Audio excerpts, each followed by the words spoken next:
Springfield, Missouri. 2024.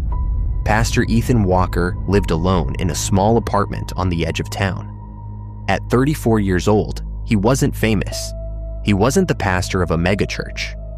Most people would have passed him in a grocery store without ever knowing he spent his weekends preaching at a struggling church where attendance rarely reached 50 people.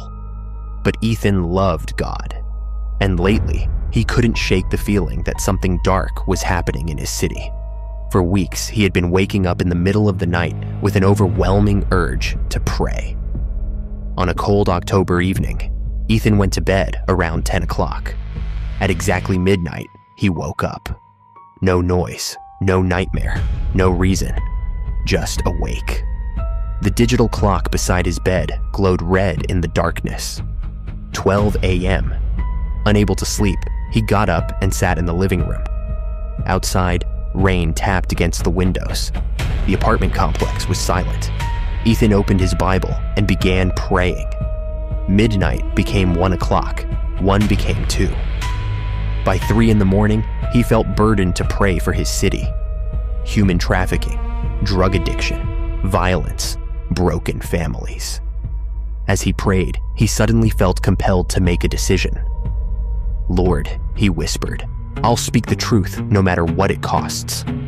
The instant he said it, something changed. The temperature in the room dropped. His breath became visible. The rain outside stopped. Not gradually, instantly. The silence felt wrong, heavy, almost alive. Ethan looked toward the hallway. Every hair on his body stood up. Something was there.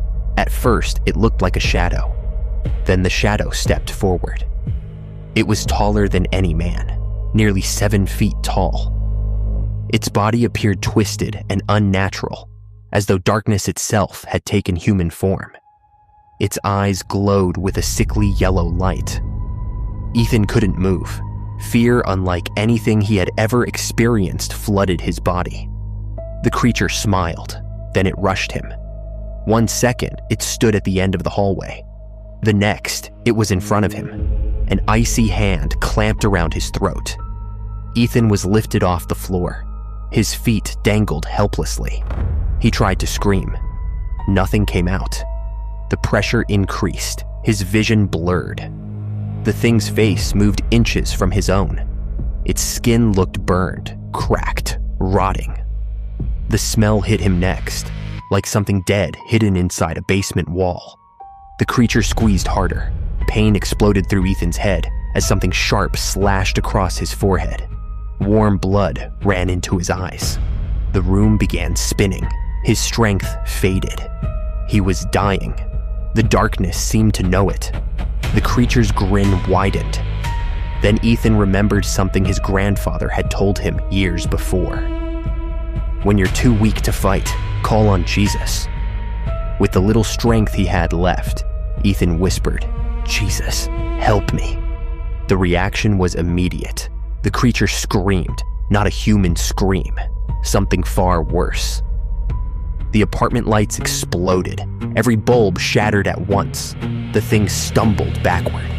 For the first time, fear appeared on its face. Ethan felt strength surge through him, not his strength, something stronger, something holy. He stood. The darkness retreated.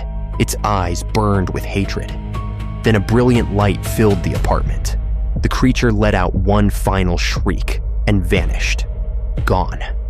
The room fell silent. Ethan collapsed onto the floor. Blood covered his face. His throat felt crushed. Every muscle in his body ached. Then he noticed 3 figures standing near the kitchen.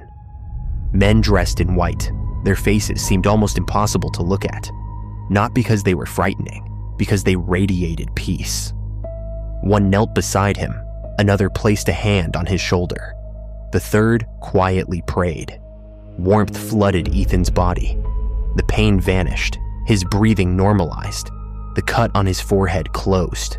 Within moments, he was completely healed. The fear was gone. Only peace remained. Ethan blinked. The figures were gone. The apartment was empty.